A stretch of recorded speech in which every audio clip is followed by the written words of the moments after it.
Let me try with you, Wes. What's the one thing that you would keep from that campaign? Well, the firm commitment to ending austerity and making sure we're reinvesting in our public services. I thought there were big ideas in the manifesto, reframing how we tackle the climate crisis as a green industrial revolution. I thought was very smart. The work that Angela Rayner did on the National Education Service, particularly lifelong learning, speaks directly to me and one of my big passions in politics.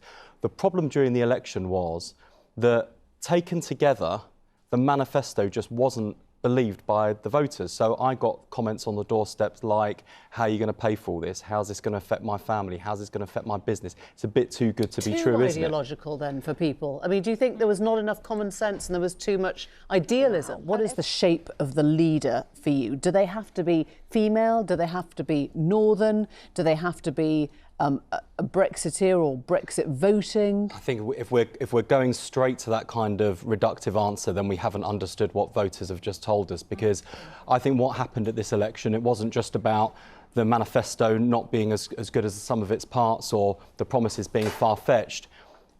It was a rejection of Corbyn, of Corbynism. It was on the doorstep people being concerned about whether we would be strong on national security and defence, or whether we'd side with terrorists or our country's enemies over our own national security.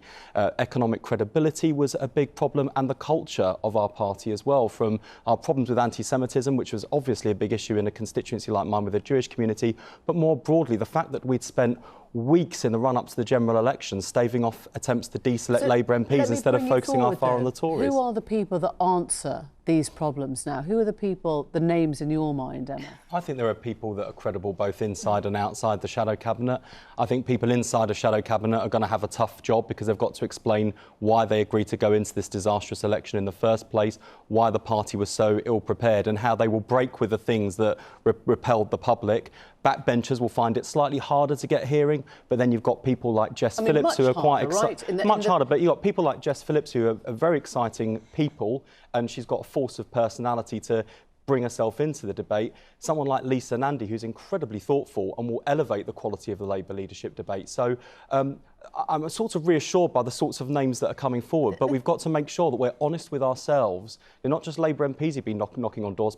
Hundreds of thousands of party members slog their guts out to try and win the general election. They've got all this feedback too. So we've got to think about not just who can answer the challenges facing the Labour Party, but what are the answers and what are these leadership candidates saying? Part of this is actually structural, isn't it? The way that Labour chooses its leaders, you know, you have to be entwined in the NEC, and the NEC is made up of momentum and Unite funds, you know, the whole party. So if you're not coming from inside that Labour clique, essentially, you don't get to the top. We really have to remember that 4 years ago, the Labour Party completely changed, and there was a huge influx of membership.